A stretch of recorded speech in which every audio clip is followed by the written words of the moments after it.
So this is the hardest part of doing this, is when the cutting it apart and the welding or the putting stuff together that we can get back to, it's not a big deal.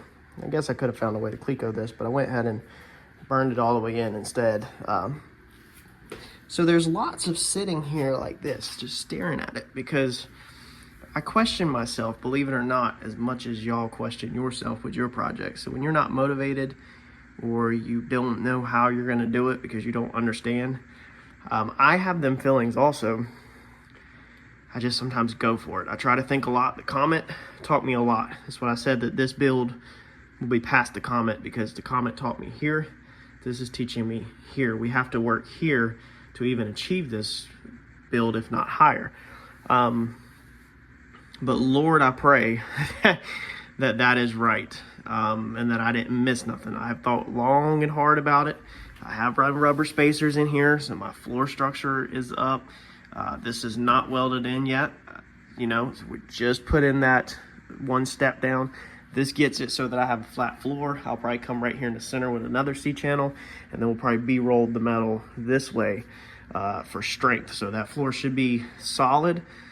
We needed to step that up, and I think that's the best way, honestly, to step it up. I think that's going to be the cleanest way and the best way. Before we put these in, we have to get the bolts out and flip them around, because right now some of these bolts are long, and that one, like over there, would definitely hit the C-channel. So we've got to get them flipped around probably tomorrow. But I think all that looks good. If we come out here, and I've got a little piece to patch, and I should have probably went ahead and did that, but I'm trying to hold off on the patching until later of stuff. We got this up here. I swear that seems like it has grown since last time I filmed it. Oh my God. I'm really dreading that. Hopefully we have this piece right here, this little section that we cut out, and we can just cut through here and put it in. That's why we saved all of this that we cut out. But my luck, it probably changes. But we got this little bit of rot right here in this corner. So we got to remake this corner. We're going to have to come in here and cut a square out and remake that. It's going to be a little harder now that this is here. We should have probably went ahead and did a cutoff wheel on it before doing that, but it is what it is. It really, honestly, should be cut all the way across, because even right here, there's a little bit of rot that has to be addressed when we tie all this in. But I was trying to wait until I work all this to fix that, and we're not there yet. I really like the stitch welding all the way like that. I like that over spot welds. I don't really like spot welds. I don't like seeing this gap. We'll come back and seam seal all of that, but I feel like that weld right there is stronger than a spot weld, even though I know factually a spot weld is perfectly fine. We had to form this a little, and I decided I was going to break that, and I broke it in two different directions and then had to dolly it back out because it just didn't want to go. And so I come up with the idea, or the best way was to just weld it across the bottom, and I actually took my bottle jack in when I was welding, put it between the frame rail and pushed it. So I pushed that up and hammered it, and got that where it was touching, welded it in, and then hammered this top curve like this over, and then clamped it down. This piece is not welded in, so we can take this 90 out on the bench and punch a bunch of spot welds in it, so we can spot weld this to the back side of the panel, and then the floor will go this way. So that's that side. I think that's going to be our design we're going to roll with.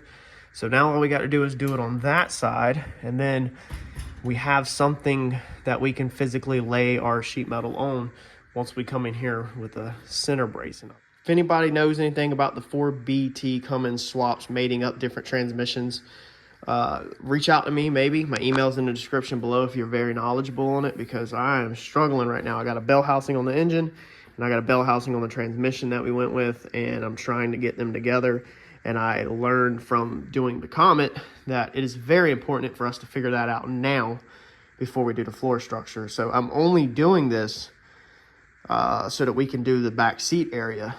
Basically just like last time, sometimes we got to go way past where we need to go to come back. Now when you do your floors, I'll do a whole piece in here, and then we'll come back and cut the center out and then build arches that go over it. But we want to be able to fit our transmission up kind of to at least get, the rough metal up to it. So that's where that front piece still has to be removable. Once we get back here, we can probably, you know, 100% attach that in. But if we can just get to this freaking white line right here, y'all, right here with some sheet metal, we'll get some sheet metal up here, then we can start fitting in our back seat area. This brace right here will also get cut out, so we put them all the way across first so that everything is perfectly lined up and straight, and then we'll put the metal over it, and then we'll work our metal where the drive shaft is clearance, whether we lay the drive shaft over top or on that.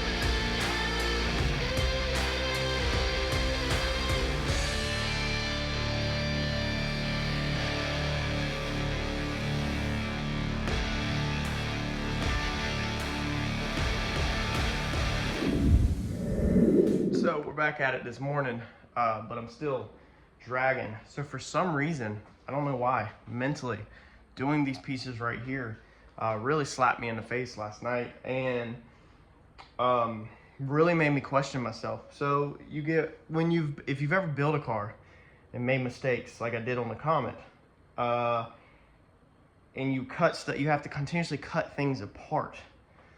I used to be really bad about just burning everything in as I went instead of tacking or putting Clecos in it. And so that's why, like, not putting Clecos in this piece was really just messing with my head, because I second guess myself and I'm afraid that I'm gonna miss something and then need to take it back apart. But I knew that this should be good. I really needed to put welds in this because of the way that it had to be bent and pushed and pressed into the other pieces in order to move forward accurately with the rest of it.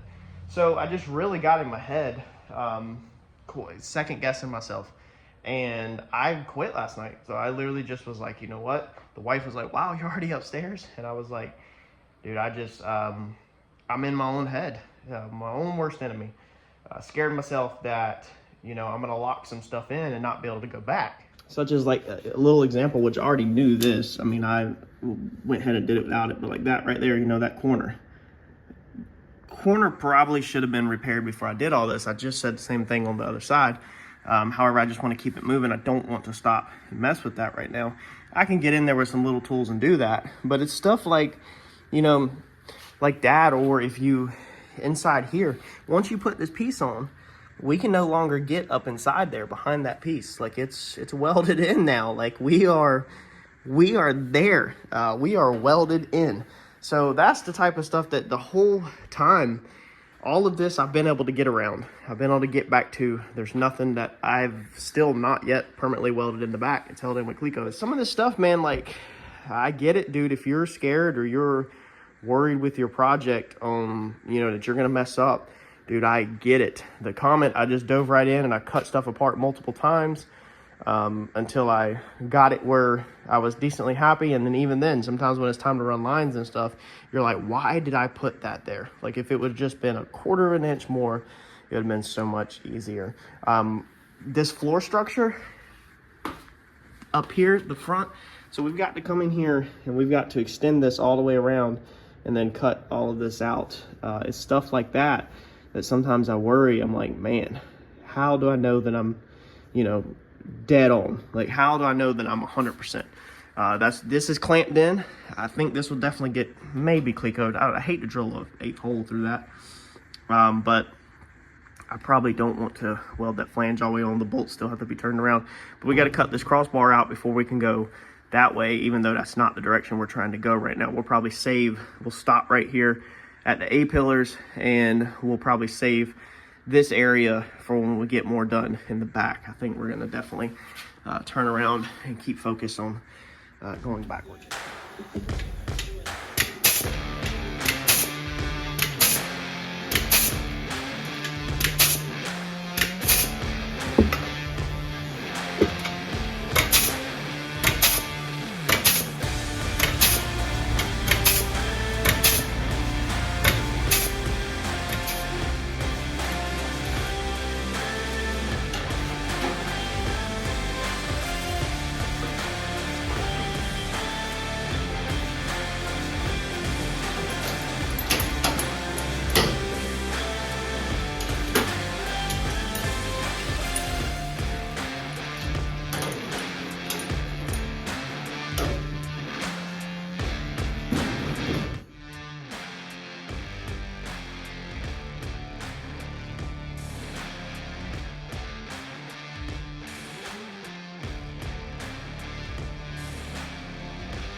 All right, so we got all that spot welded in down that whole entire thing on the inside.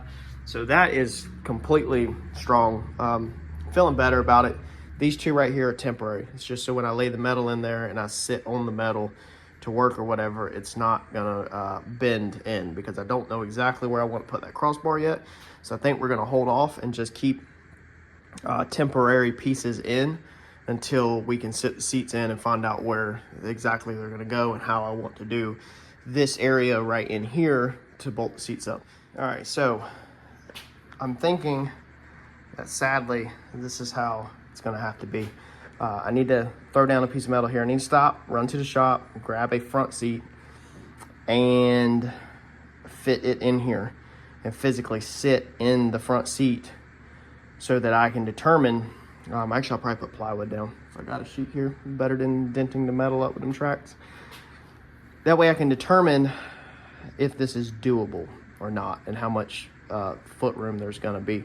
We only need to be able to fit a child back here, but it has to be that far forward pretty much because of the tire. So you can see the clearance that we got right there in the tub, and that's a perfect example. Remember, that's moving the center line back a good inch or so of the axle over where it's at now. We could get it a little bit closer. We could literally get it where it's pretty much touching, but I don't think that's needed. That 1/4 of an inch is not going to help with anything. Yeah, I mean, I don't know what else to say. I mean, it's just we're trying to fit the stuff in here. I don't think it's going to necessarily be bad. I just definitely think there's not going to be a lot of back seat room. We really need the dash put back in there too, and the front seats. So I guess my Saturday afternoon, I'm going to be stopping and putting a couple screws back in the dash, because that's got to go in there, and then putting the front seat back in. And this will also allow us to go ahead and check our line of sight and out of the vehicle and stuff like that, mock-up. So I guess stay tuned, sit tight, we're gonna grab some seats.